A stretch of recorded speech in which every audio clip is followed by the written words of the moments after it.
Hello everyone. Civil सेवा में आप सबका स्वागत है। और जैसा कि मैंने आपने थंबनेल भी देख लिया होगा कि ये 10,000 एमसीक्यू का मैंने कोर्स लॉन्च किया है सारे एग्जाम के लिए। जो भी एग्जाम आप देना चाहते हैं, UP PCS, UP PS, RO SSC, ठीक है, अभी हाई कोर्ट का आरओ आने वाला है, ठीक है, उसका। और एसएससी के जो भी एग्जाम आप देना चाहते हैं, सारे एग्जाम के लिए, जीके जीएस के लिए एक रामबाड़ है, समझ लीजिए। ठीक है, रामबाड़ अभ्यास नाम से रामबाड़ है ये। और आप यहाँ से जो चीज़ें मतलब शुरू करेंगे, आप समझ लीजिए कि एक एक क्वेश्चन को टॉपिक वाइज मैं कवर करूंगा। सबसे पहले मैंने पॉलिटी से शुरू किया है। और बेसिकली पॉलिटी से इसलिए मैंने शुरू किया है ताकि चीज़ें, एक होता है ना कि एक सीक्वेंस में चले, तो जिसमें आपको सारे सब्जेक्ट मैं कवर करूंगा। फॉर एग्जांपल, जैसे सबसे पहले स्टार्ट करते हैं पॉलिटी से। ठीक है, पॉलिटी। फिर सेकंड स्टार्ट करेंगे अपन हिस्ट्री से। फिर थर्ड स्टार्ट कर लेंगे इसके बाद ज्योग्राफी। तो इस तरह से फिर जनरल साइंस, फिर इन्वायरमेंट, फिर उसके बाद इकोनॉमिक्स। तो ऐसे सारे लास्ट में एग्जाम के पास में करंट अफेयर कवर करेंगे, और ये 3 से 4 महीने में कंप्लीट होगा, क्योंकि काफ़ी लंबा और चैप्टर वाइज कोर्स चलेगा। ठीक है।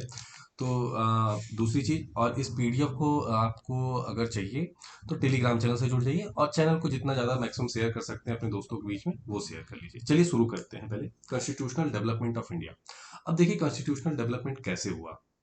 देखिए, एक पहले बेसिक ओवरव्यू कर लेते हैं कि ब्रिटिश जो थी, वो कैसे यहाँ पे अपनी चीज़ों, मतलब कि अपना विस्थापन या अपना स्थापित कैसे की। तो एक देखिए, 1757 में, देखिए जो चीज़ें हिस्ट्री का पार्ट होगा उसको मैं हिस्ट्री में कवर करा लूंगा, लेकिन एक बेस मजबूत करने के लिए, बैकग्राउंड जानने के लिए मैं इन चीज़ों को बता रहा हूँ। ठीक है। और ये कॉन्स्टिट्यूशनल से रिलेटेड होंगे, जैसे जो भी एक्ट आते हैं ना, उसमें हिस्ट्री के भी पार्ट है, तो हिस्ट्री वाले पार्ट इसमें ऐड नहीं किए हैं, वो हिस्ट्री में ही पढ़ाए जाएंगे, आपको बताए जाएंगे। 1857 में प्लासी का लड़ाई हुआ, ठीक है, बैटल ऑफ प्लासी। अब इस लड़ाई में हुआ क्या कि क्लाइव, जो ब्रिटिश की तरफ से थे, वो जीत गए। और जीते कैसे? क्योंकि वहां पे हुआ क्या कि ऑब्वियस है कि जो उनके प्रतिद्वंदी थे, उन्हीं के जो उनके सेनापति थे, उन्हीं को अपने में मिला लिया, और उन्होंने जाके राजा का गर्दन, नवाब का गर्दन काट दिया। ठीक है। अब नवाब का गर्दन बंगाल के कट गया, तो भाई प्लासी का युद्ध हो गया ब्रिटिश के हाथ में। फिर इन लोगों, मतलब थोड़ा सा अब हिस्टोरिकल डेवलपमेंट है, उसमें मैं नहीं जाता हूँ। 1764 में बक्सर का युद्ध हुआ। ये बहुत इंपॉर्टेंट युद्ध था इसमें, क्योंकि मुगल के भी शासक, ठीक है, मैं बता देता हूँ, मुगल के भी शासक, ठीक है, मुगल के प्लस नवाब ऑफ अवध और प्लस बंगाल, इन तीनों के शासक साथ में मिलकर लड़े थे, और यहाँ पे युद्ध जीत गया था ब्रिटेन। अब ये युद्ध जब जीता, तो ऑब्वियस है कि अब इनका बोलबाला पूरी तरह से हो गया। अब बोलबाला हो गया, तो धीरे धीरे ब्रिटिश जो थी, ईस्ट इंडिया कंपनी थी जो, वहां से अब ब्रिटिश का कंट्रोल बढ़ने लगा, ब्रिटिश क्राउन का। अब क्राउन का कंट्रोल बढ़ना होगा, तो एक रेगुलेशन लाना होगा, रूल लाना होगा।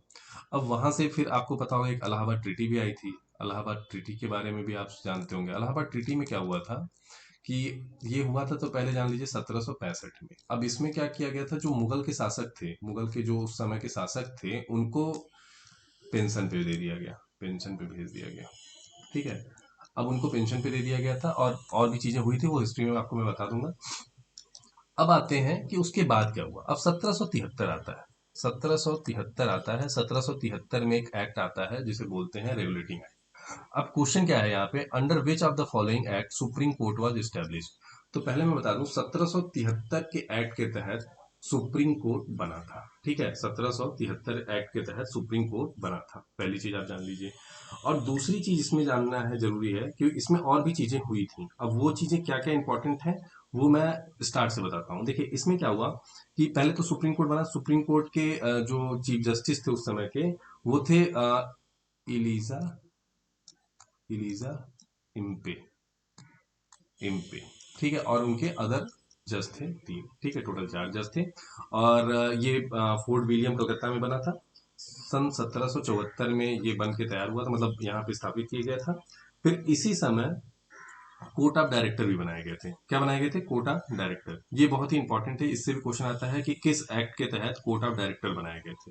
ठीक है, तो ये काफी इंपॉर्टेंट है, ये चीजें भी आपको पता होनी चाहिए।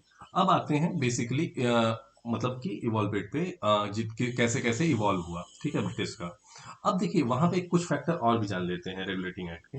रेगुलेटिंग एक्ट के समय पे ही बना था कोर्ट ऑफ डायरेक्टर। एक देखिए, आप पेन पेपर ले लीजिएगा, एक नोट्स बना लीजिएगा। नोट्स जब बनाएंगे ना कुछ चीजों का, तो वो चीजें आप ज्यादा जल्दी कवर करेंगे। ठीक है, पेन पेपर लेके बैठिएगा तो नोट्स आप थोड़ा छोटा छोटा बनाते रहिएगा।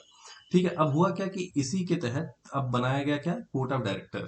Court of director, court of director. अब कोर्ट ऑफ डायरेक्टर का काम क्या था? कोर्ट ऑफ डायरेक्टर का बेसिकली काम था रेवेन्यू, रेवेन्यू, सिविल प्लस जो था वो मिलिट्री अफेयर, ये सब चीजें कोर्ट ऑफ डायरेक्टर देखती थी। अब देखिए मैं अब ज्यादा अगर आगे जाऊं तो पिट इंडिया एक्ट बता देता हूं। पिट इंडिया एक्ट में क्या हुआ था कि पिट इंडिया एक्ट में बोर्ड ऑफ कंट्रोल बनाया गया था। बोर्ड ऑफ कंट्रोल ये क्या काम करते थे कि ये जो पॉलिटिकल मैटर्स थे उस पर ध्यान देते थे, पॉलिटिकल मैटर्स पे। और हुआ क्या था कि 1773 में जल्दीबाजी में बना, तो फिर 1781 में एक और एक्ट आया और उसी का इवोल्यूशन था, उसी को और ब्रॉडर वे में पिट इंडिया एक्ट के तहत 1784 में भी लॉन्च किया गया था, 1784 में। ठीक है, तो आई थिंक आपको ये चीजें बेसिकली समझ में आ रही होंगी कैसे कैसे चीजें शुरू हुई होंगी। ठीक है, तो अब देखिए चार्टर एक्ट के बारे में मैं आगे बता दूंगा, लेकिन अभी यहाँ से आगे चलते हैं क्योंकि बेसिक चीजें यहाँ से हो चुकी हैं। ठीक है, नेक्स्ट आते हैं, इसका आंसर तो आपको मिल गया होगा, यहाँ से आप सोल्यूशन देख सकते हैं। अब आता है which act of British government granted 1 lakh rupees for the education in India for the first time. ठीक है, पहली बार 1 लाख रुपए कौन से एक्ट में दिया गया था? अब देखिए वो हुआ था चार्टर एक्ट 1813 में। अब देखिए क्या हुआ, ब्रिटिश धीरे धीरे स्थापना अपनी कर ली थी। अब उसको अपने एजुकेशन सिस्टम को भी वहां पे डालना था इंडिया में, एक्चुअली काइंड ऑफ थोपना था। तो उन्होंने क्या किया, और दूसरा चीज ये भी दिखाना था कि भाई हम तुम्हारे लिए कुछ करना चाहते हैं, तो जब तुम कुछ करना चाहते हो तो क्या करोगे भाई। तो उन्होंने 1 लाख रुपए दिया ताकि यहाँ के जो जनता है, यहाँ की जनता का एजुकेशन का सिस्टम को अच्छा किया जाए। बट एक्चुअली उनका जो उसके पीछे का जो वो था कि भाई धीरे धीरे इंग्लिश एजुकेशन थोपा जाए। दूसरा चीज क्या हुआ कि ट्रेड बंद कर दिया गया, एक्सेप्ट चाइना से। चाइना से और टी का ट्रेड, ये दोनों चीजें चलती थी, बाकी चीजों को मतलब वो क्लोज कर दिया। ठीक है, मोनोपोली कंपनी की बंद कर दी, कंपनी की। ठीक है, ईआईसी की। और दूसरा चीज क्या हुआ कि क्रिश्चियन मिशनरीज यहाँ पे ला दिए, इसी एक्ट के तहत क्रिश्चियन मिशनरीज को परमिशन मिल गई। मिशनरीज को परमिशन मिलेगी तो फिर धीरे धीरे वो अपने धर्म का भी प्रचार यहाँ पे कर पाएंगे। तो ये उसके पीछे का एक वो था उनका कि भाई इस चीज से उनका जो बेसिक जो उनका मोटिव था वो चीजें वहां पे सक्सेस हो सकते थे। तो इसका आंसर ये होगा, आप सोल्यूशन देख सकते हैं यहाँ से। अब आते हैं in the federation establish by government of India act 1935 residuary power were given to the, किसको दिया गया रेसिड्यूरी पावर? 1935 के भारत सरकार के अधिनियम द्वारा स्थापित संघ के अवशेष शक्तियों किसे दी गई? तो वो एक्चुअली दी गई थी गवर्नर जनरल को। देखिए फेडरल लेजिस्लेचर को दी नहीं जाएगी। ठीक है, प्रोविंशियल स्टेट को तो आप पावर मेजरली दे नहीं देंगे, दोनों प्रोविंशियल है तो ये दोनों ऑप्शन वैसे एलिमिनेट हो जाएगा। लेजिस्लेचर को दे देंगे तो गवर्नर जनरल कमजोर हो सकते थे। तो गवर्नर जनरल को पावरफुल हमेशा ब्रिटिश रखना चाहते थे, क्योंकि ब्रिटिश उस समय तक क्या हुआ था कि इंग्लिश जो थे धीरे धीरे एंट्री ले चुके थे, मतलब इंडियन एंट्री ले चुके थे लेजिस्लेचर में, तो इसलिए वहां पे इसका आंसर गवर्नर जनरल ही होने के चांसेस सबसे ज्यादा रहते हैं। ठीक है, अब आते हैं which of the following act provide for the federal polity. अब देखिए फेडरल पॉलिटी क्या होता है? फेडरल पॉलिटी एक्चुअली में होता है कि फेडरल स्ट्रक्चर के बारे में आप जानते होंगे कि, सॉरी, फेडरल क्या होता है कि जो भी मतलब पावर का डिवीजन, डिवीजन आप पावर कह सकते हैं। ठीक है, पावर का डिवीजन जो होता है वो कैसे हो, जैसे प्रोविंशियल है तो प्रोविंशियल में, सीएल में, और मतलब कंट्री है तो कंट्री, मतलब सेंट्रल है तो सेंट्रल में, वो पावर का जो डिवीजन होता है उसी को फेडरल पॉलिटी बोलते हैं। और वो किस एक्ट के तहत आया ये सबसे बड़ा इंपॉर्टेंट है। ठीक है, तो मैं कुछ और चीजें इसको बताने के बाद बता दूंगा आपको। तो ये आया था basically government of India act, government of India act 1935 के तहत आया था, आंसर होगा इसका सी। ठीक है, अब मैं कुछ चीजें और बता देता हूँ। देखिए ये है मॉर्ले मिंटो रिफॉर्म। ठीक है, मॉर्ले मिंटो रिफॉर्म क्यों जाना जाता है? क्योंकि इसमें मुस्लिम को सेपरेट इलेक्टोरेट दिया गया था। ठीक है, सेपरेट इलेक्टोरेट, सेपरेट इलेक्टोरेट 1909 के रिफॉर्म में गवर्नमेंट ऑफ इंडिया को मॉर्ले मिंटो रिफॉर्म भी बोला जाता है, मॉर्ले मिंटो। ठीक है, रिफॉर्म बोला जाता है। और सेपरेट इलेक्टोरेट मिला था, और भी चीजें थी, लेकिन उतना यहाँ पे पॉलिटी के हिसाब से ये चीजें जानना बस जरूरी था। गवर्नमेंट ऑफ इंडिया 19 एक्ट में क्या हुआ था, डायरकी इंट्रोड्यूस हुई थी इसमें, डायरकी इंट्रोड्यूस हुई थी प्रोविंशियल पे, प्रोविंशियल लेवल पे। ठीक है, और 1935 में क्या हुआ, ये सेंट्रल लेवल पे आ गया। ये सेंट्रल लेवल पे आ गया। तो ये चीजें आपको दिमाग में रखनी होगी। इंडिपेंडेंस एक्ट से क्या हुआ, हमें आजादी मिली, और कब हुआ था ये भी मैं आपको आगे भी क्वेश्चन आएंगे तो उसमें मैं डिस्क्राइब कर दूंगा। ठीक है, तो आई होप कि यहाँ पे आपको क्लियरिटी मिल गई होगी। इसका सोल्यूशन ये है। और कुछ चीजें मैं और बताना चाहूंगा। एक चीज और मैं इस पे ऐड कर देता हूँ कि 1833 का चार्टर एक्ट जो था और 53, ये दोनों थोड़ा सा बताना जरूरी है। 1833 में क्या हुआ था ना, कि जो मतलब कि वो थे उस समय लॉर्ड मैकाले थे, और उन्होंने क्या किया था कि जो बेसिकली जो एग्जाम होता था ना सिविल सर्विस का, उसको ओपन करने की कोशिश की गई थी।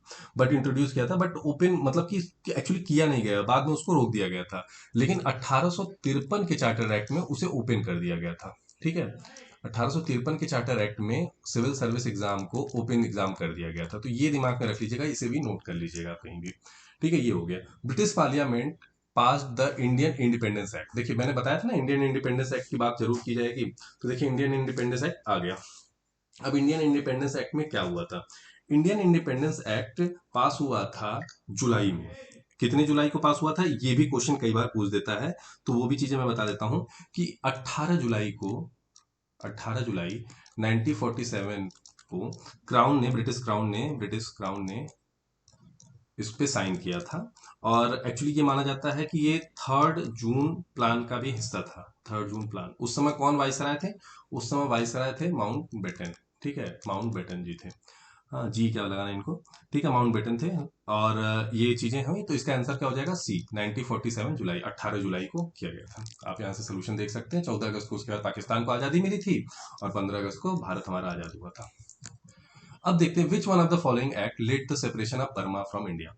तो इसका आंसर हो जाएगा 1935। 1935, ठीक है, बहुत इजी है इसका आंसर।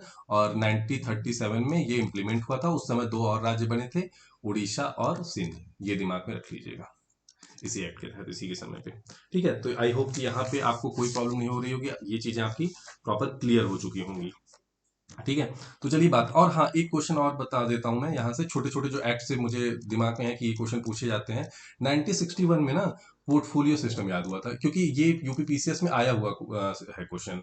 पोर्टफोलियो जो था, पोर्टफोलियो सिस्टम, वो 1961 में इंट्रोड्यूस हुआ था। तो ये दिमाग में रख लीजिएगा। ठीक है, और इसी के बाद डिसेंट्रलाइजेशन भी शुरू हो गया था। एक्चुअली जब 1857 की क्रांति हुई, उसके बाद डिसेंट्रलाइजेशन भी शुरू हो गया था। When was the interim government was form under the leadership of Pandit Jawaharlal Nehru. ठीक है, तो अब ये आंसर तो बहुत इजी है। आई होप कि ये, मुझे लगता है कि लगभग लगभग बच्चों को पता भी होगा इसका आंसर। फिर भी मैं इसका आंसर आपको दे देता हूँ कि सितंबर 1946 में जवाहरलाल नेहरू के समय में वो मतलब कि फॉर्मेशन किया गया था। और एग्जैक्ट डेट बात की जाए तो 2 सितंबर की। ठीक है, 2 सितंबर 1946 को इंटरिम गवर्नमेंट की फॉर्मेशन हुई थी। और बाकी आपको पता ही होगा कि उस समय में जो अभी के मतलब कि मुस्लिम लीग के भी मेंबर्स थे कुछ लोग। तो वो चीजें इस पे अभी डिस्कस नहीं जाते हैं, क्योंकि वो हिस्ट्री का भी पार्ट है थोड़ा। अब आते हैं इस पे। ठीक है, ये क्वेश्चन काफी अच्छा है, क्योंकि इससे दो तीन चीजें कवर होंगी। इंडियन काउंसिल एक्ट मतलब मॉर्ले मिंटो रिफॉर्म। और देखिए हाँ, 1919 एक्ट को क्या बोलते हैं, 1919 एक्ट को बोलते हैं चेम्सफोर्ड मॉन्टेगे चेम्सफोर्ड मॉन्टेगे चेम्सफोर्ड एक्ट भी बोलते हैं। ठीक है, तो 1909 में क्या हुआ था। 1909 में इसको देखिए, लॉर्ड मिंटो थे। तो एक का ए का 3। ठीक है, यहाँ पे लिख देता हूं मैं। अब बी की बात करते हैं। Indian council act 1935। ठीक है, बहुत इजी है। Provincial autonomy. ठीक है, प्रोविंशियल ऑटोनॉमी, बी का 4। अब देखिए सी का लखनऊ पैक्ट 1916 में हुआ था। और डी का 1998 बिगनिंग ऑफ डायर, मैंने ऊपर ही बता दिया था, तो 1। ठीक है, सी का क्या हो जाएगा, सी का 2। तो अब आंसर में देख लेते हैं क्या हो सकता है। ए का क्या था, ए का 3 था ना। ए का 3 था, मतलब आंसर हो जाएगा डी। देख लीजिए, Morley Minto, provincial autonomy, 16 beginning of diarchy. तो आपको आई होप कि यहाँ पे आपको कोई इशू नहीं होगा। अब federal system and dyarchy at the central was introduce. Central की बात अगर की जाए तो सेंट्रल पे कब इंट्रोड्यूस हुआ था, मैंने पहले ही आपको बता दिया था कि स्टेट प्रोविंशियल लेवल पे 1909 में स्टार्ट हुआ था, लेकिन सेंट्रल लेवल में यहाँ पे स्टार्ट हुआ था। तो आंसर होगा इसका सी। ठीक है, सी इसका आंसर होगा। और बाकी आपको चीजें जो थी बेसिकली पॉलिटिक्स से रिलेटेड जो थी, वो चीजें मैंने डिस्क्राइब कर दी हैं, लेकिन हाँ हिस्ट्री से जो रिलेटेड थी वो चीजें आपको आगे हिस्ट्री में बताई जाएंगी। ठीक है, आई होप कि ये लेक्चर आपको पसंद आया होगा। अगर पसंद आया होगा तो चैनल को थोड़ा सा शेयर करिए, लोगों तक पहुंचाइए, क्योंकि नया चैनल है तो लोगों को थोड़ा सा विश्वास दिलाना भी जरूरी होता है। और टेलीग्राम चैनल को फॉलो कर लीजिए, ये पीडीएफ आपको वहां पे मिल जाएगा। तो मिलते हैं अगले वीडियो में। जय हिंद, जय भारत।